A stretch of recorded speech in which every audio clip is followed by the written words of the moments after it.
Kaip išspręsti santykius poroje? Kur glydi jūsų problemos? Konflikto priežastis. Kokiagi ji? Santuoka, pinigai.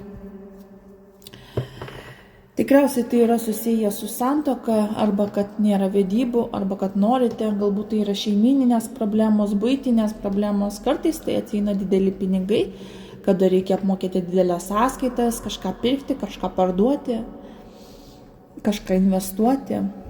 Ir čia greičiausiai yra buitinės problemos ir konfliktų priežastys yra konfliktinės, buitinės situacijos, galbūt susijusios su pinigais, ne galbūt, o iš tikrųjų su finansais.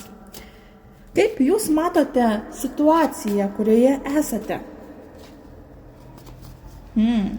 Velniukas krenta. Velniukas rodo materializmą, pinigų išleidinėjimus, apsipirkinėjimus, taip pat meilės trikampius, prievartą, žalingus įpročius kaip alkoholizmai, narkotikai, azartiniai lošimai, ego, prievarta, įsakinėjimas, nurodinėjimas ir kartais magija. Velnias kišo jums koją. Tai rodo, kad gali būti kelios problemos, o galbūt viena iš šitų išvardintų situacijų.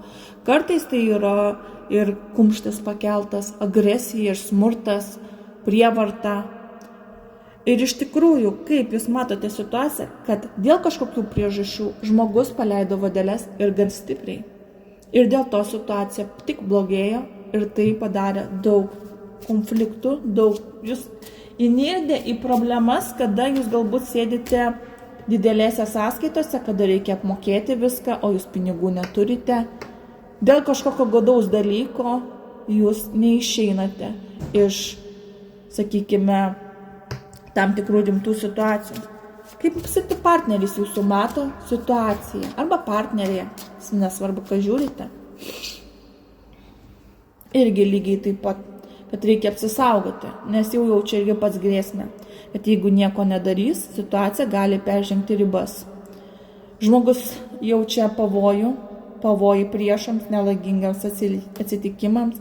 Kartais jaučiasi galbūt, kad yra magiškai paveiktas, kada atrodo, kad viskas liūsta iš po kojų, iš po rankų. Jūs iš tikrųjų matote vienodai situaciją ir suprantate, kad ta situacija buvo peržengtos ribos.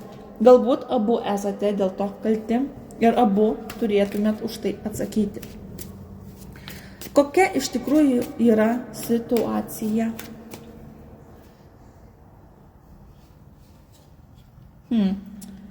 Jūs labai konfliktuojate, baratės. Kartais iš nieko, kartais praeina iki to, kad jūs galite ir kumštį pakelti, ir susipykti, ir sukonfliktuoti, ir susibarti. Ir iš tikrųjų situacija yra pakankamai skaudi, kartais jūs jaučiatės depresiniai ir nežinote, kaip vienas su kitu bendrauti, kaip išeiti iš tam tikrų situacijų ir ką toliau daryti, kaip toliau elgtis. Kaip išspręsti problemą, ką galite padaryti?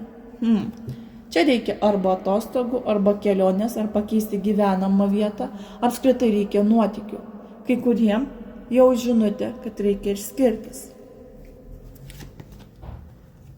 Čia rodo naujoves, naują darbą, naują gyvenamą vietą, naujus santykius, naują pradžią, naujas atostogas ten, kur niekada nebuvote. Iš viso matosi, kad jums reikia atsigauti, naujovių, pokyčių. Kokios tai naujovės, jau spręsite jūs. Ar tai atostogos, ar tai nauji partneriai, ar tai nauja gyvenamoji vieta, ar tai kažkas, ko jūs niekada nedarėte. Tarkim, gali būti ir vaiko atėjimas į šį pasaulį ir tai jums visiškai nauja, galbūt tai yra pirmas jūsų vaikas, arba nauja kažkokia vieta pamatyta, kur niekada nebuvote, nukeliavote. Kaip matote, šitą situaciją spręsite tik atsikūrę, tik nusprendę, ką toliau daryti. Vieniem nuosprendis yra keisti iš viso partnerius ir išsiskirti, kiti pasirinks lengvesnį būdą. Bandyti keliauti kartu, bandyti ieškoti nuotykių, bandyti spręsti kažką naujo ir susituokti, kai kas planuos, ir vaikutį pasigimdyti, ir naują gyvenamą vietą, ir nuotykius, kelionės, laimę. Tai vat, kiekvienam yra skirtingai.